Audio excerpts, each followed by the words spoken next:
You know, I'm going around the world looking at slavery. It's like everywhere we go, we hear the same mothers telling the same story. They're different colors and they're wearing different kinds of clothes, but they're all saying, somebody came to our village and our kids were hungry and they promised that our children could have a job and get plenty to eat and go to school. And what they don't know is that, in fact, that really nice person, he's a slave trader. And he's there to trick them out of their child, take that child away, put them into bondage, use them as a whatever. Prostitution, work in the market, clean their house. Kevin Bales had no clue when he received his doctorate degree from the London School of Economics that he would one day feel called to visit villages in Haiti and just about everywhere else, trying to understand slavery. My expertise is in my mind. Expertise pamna c'est nan cerveau. But yours is in your mind and your soul. In the last 2 decades, he has written about slavery, consulted with governments, the United Nations, and co-founded Free the Slaves, an international nonprofit. Still, even he was shocked by the latest research by Free the Slaves. As I began to write this book, the big one that I got really excited about, that really surprised me, I began to realize we can bring slavery to an end. That all the stars are aligned in the right constellation. The economics are there, the laws are in place, the moral attitudes are all there, the slaves are ready to work to do what they need to do. And then when we tested those ideas in the field and we tried to see, can people come out of slavery and build lives in this way? And the answer was yes, they can. And when we extended it, it worked again. It seems a crazy idea.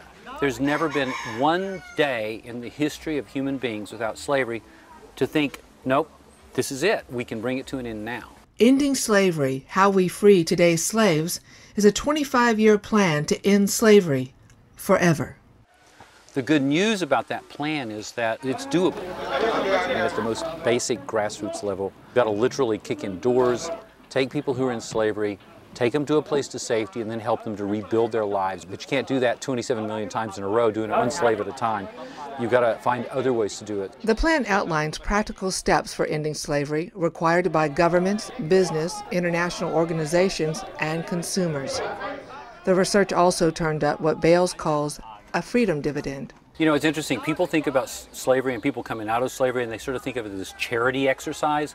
But you know, it's a lot more than that, because really, there's a freedom dividend. You get people out of slavery and they begin to work for themselves, generate incomes, they buy things, they build schools. It changes the whole community in which they live. You end slavery, you can begin to end poverty. And if you end poverty, you can begin to end slavery. But we've got to start going around that circle, stopping both of them. It won't be easy ending slavery, but neither is going to sleep at night knowing there are 27 million people in the world whose lives have been stolen. They aren't allowed to decide what they will eat or drink, where they will work, or even when they will go to sleep.